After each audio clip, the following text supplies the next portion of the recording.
Assalamualaikum warahmatullahi wabarakatuh. Kembali lagi bersama Dimin Channel. Jangan lupa like, komen, share untuk bantu admin dan subscribe-nya. Dan juga jangan lupa tekan tombol lonceng notifikasinya.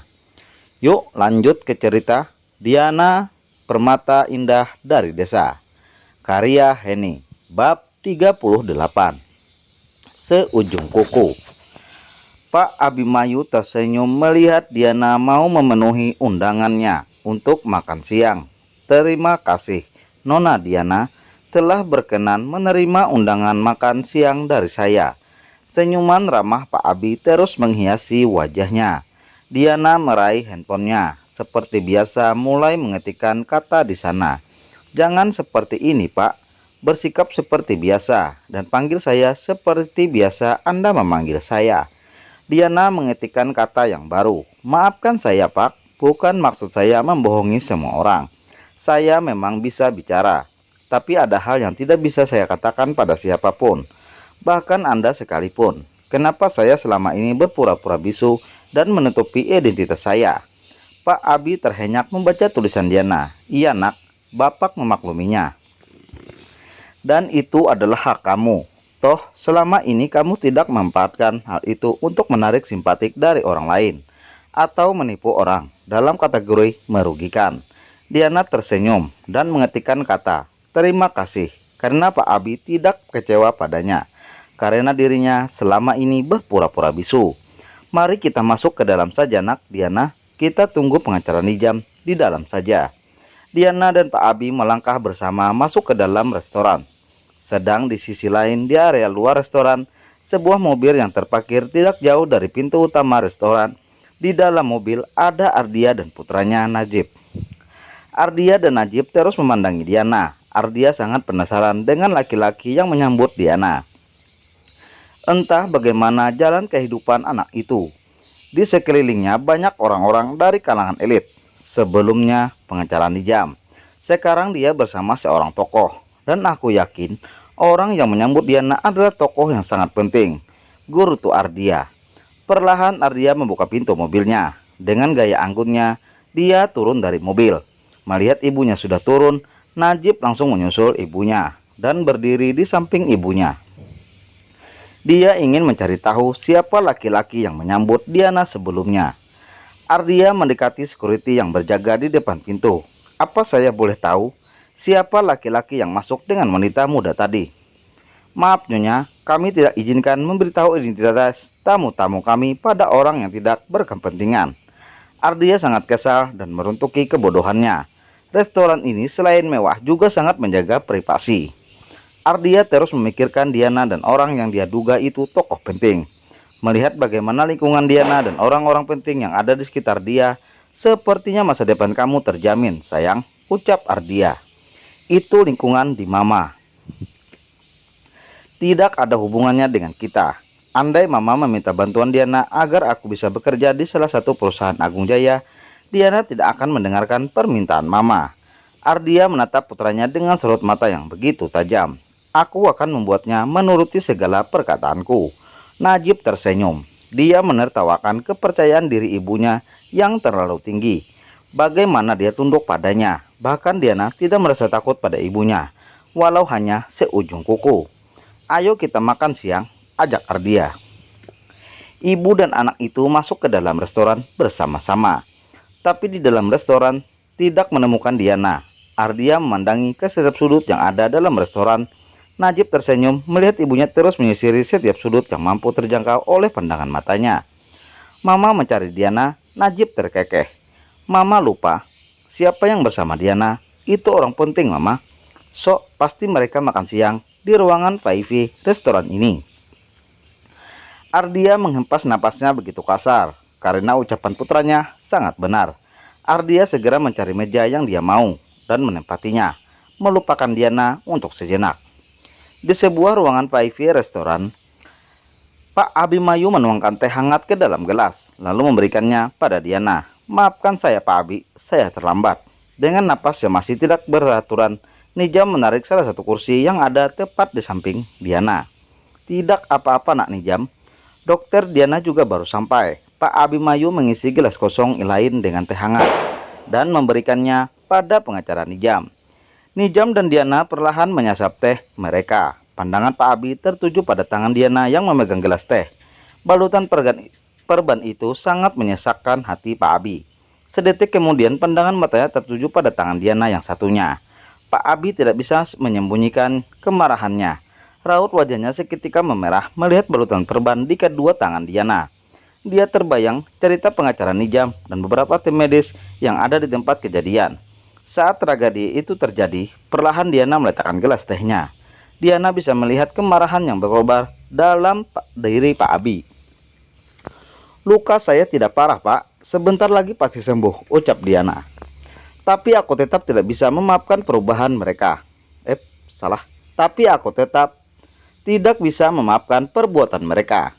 Pak Abi berusaha mengatur nada bicaranya. Rasanya ingin sekali berteriak menyuarakan kemarahannya.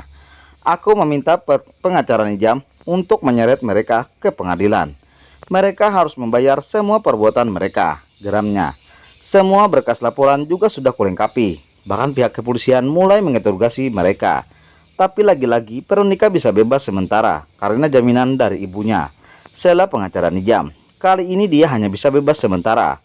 Aku tidak akan membiarkan mereka lolos." "Iya, aku setuju. Sebelumnya aku diam dan membiarkan mereka bebas begitu saja. Kali ini sudah sangat keterlaluan," sahut Diana. "Keluarganya memang bisa membebaskan Veronica, tapi itu hanya sementara. Dan dia tidak akan bisa lepas dari tuntutan kita." Pengacara Nijam bahagia karena kali ini Diana sejalan dengannya untuk memenjarakan Veronica dan komplotannya. Diana meraih sesuatu dari dalam tasnya. "Aku punya sesuatu untuk kalian." Diana memberikan buku kecil pada pengacara Nijam dan Pak Abimanyu. Perlahan pengacara Nijam membuka buku yang Diana berikan padanya. Di sana tertulis beberapa nama dalam sebuah daftar. Membaca deretan nama yang tertulis, pengacara Nijam dan Pak Abi seketika bungkam. Tidak tahu harus bertanya atau berkomentar apa lagi. Dari belahan negara yang lain, Danu menginstruksikan pada timnya agar segera bersiap kembali. Pesawat yang membawa mereka tiba di bandara, jam baru menunjukkan pukul 6 pagi. Tapi raut wajah seorang Danu Kesuma mengalahkan teriknya matahari yang bersinar saat tengah hari. Tim berusaha menjaga sikap mereka, melihat aura kekesalan dan kemarahan yang menyelimuti bos mereka. Rasanya napas pun ingin mereka tahan. Jika bos mereka dalam keadaan ini, salah sedikit saja akibatnya sangat fatal. Dari bandara, Dana langsung pulang ke kediamannya. Keadaan rumah Danu. Veronica sangat ketakutan mendengar segala tuntutan pengacara Nijam padanya. Bahkan tuntutan mereka disertai dengan bukti yang sangat kuat. "Mama harus membebaskanku sepenuhnya, Mama." Majesta memahami ketakutan putrinya. Dia menarik Veronica ke dalam pelukannya. "Jangan takut sayang, Papa akan segera pulang. Jika Papa kembali, semua masalah akan selesai. Seketika kamu pun sepenuhnya bebas." Suara langkah kaki yang terdengar dari arah pintu utama membuat Majesta menoleh ke sana. Terlihat suaminya sudah sampai di kediaman mereka. "Papa datang sayang," ucapnya. "Ada apa lagi ini?" tanya Danu. "Biasa Pak, orang-orang yang tidak suka pada Veronica. Mereka bikin ulah." "Aduh Majesta, mana kopian berkas tuntutan mereka?" Seorang laki-laki yang sedari tadi menunduk segera menegakkan wajahnya dan memberikan berkas yang dia minta. "Ini Tuan." Danu dengan cermat membaca semua tuntutan yang akan ditunjukkan pada putrinya. Kemarahannya semakin berkobar. "Berani-beraninya Rumah Sakit Heltean Spirit dan Universitas Bina Jaya menuntut putriku." Berkas yang dia pegang dihempaskan begitu kasar ke lantai. "Pak Yos," teriakannya menggema di ruangan itu. "Iya Tuan." Seorang laki-laki berseragam supir langsung mendekati Pak Danu. "Siapkan mobil. Sekarang juga antar saya ke Fakultas Bina Jaya." Pak Abi sepertinya lupa siapa aku. Mobil yang membawa Pak Danu melaju begitu kencang, membelah lalu lintas yang mulai lenggang. Hingga mobil itu parkir sempurna di halaman sebuah gedung. Di depan gedung itu terpampang jelas sebuah nama Universitas Bina Jaya. Brak, pintu mobil Danu menghempaskan sangat keras. Sedang dirinya memacu cepat langkahnya langsung menuju kantor rektor Fakultas Bina Jaya. Melihat api kemarahannya yang berkobar dari Danu, tidak seorang pun berani menyapanya. Walau sangat mengenali sosok pengusaha itu, Brak. Tanpa mengetuk pintu lebih dulu, Danu membuka pintu ruangan Abimanyu dan membanting pintu itu dengan sangat keras, membuat tubuh laki-laki yang berada di dalam ruangan terpanjat. Karena suara bantingan yang sangat keras mengagetkan dia. Berani-beraninya Anda melaporkan putriku ke polisi karena masalah yang ada di rumah sakit. Apa tidak bisa membicarakannya denganku lebih dulu? Teriak Danu. Melihat siapa yang datang, Pak Abi memasang wajah tegasnya. Tentu saja saya berani. Karena perbuatan Veronica suatu kejahatan yang luar biasa. Dia tidak hanya melakukan malapraktek, dia juga menyalahi kode etik kedokteran. Seorang dokter intern yang melewati batas kapasitasnya, dia juga telah menyuruh orang untuk menggagalkan operasi dokter Draft. Siapa Draft? Dia adalah dokter bedah yang sangat hebat. Bukan hanya berusaha menggagalkan, dampak dari perbuatan Veronica membuat kedua telapak tangan selalu menolong orang terluka. Perbuatan Veronica sangat-sangat kelewatan. Perbuatannya kali ini telah menghancurkan masa depannya sendiri. Veronica sudah kehilangan masa depannya karena dia sendiri yang menghancurkan semua masa depannya. Veronica tidak bisa menghindar dari kasus ini. Dia memang bisa keluar dari jeruji besi, tapi dia tidak bisa lolos dari jerat hukum. Aku sendiri yang akan pastikan semua itu. Tunggulah proses kehancuran Veronica terus berjalan. Proses kehancuran Veronica terus berproses. Tidak ada jalan menyelamatkannya. Tuan masa depan Veronica adalah menetap lama di hotel dengan pagar jeruji besi. Hotel itu sangat menanti kedatangan Veronica. Bersambung. Seru. Oke, jangan lupa like, komen, share, dan juga di subscribe. Yang belum di subscribe, yang sudah terima kasih. Assalamualaikum warahmatullahi wabarakatuh. Wassalam.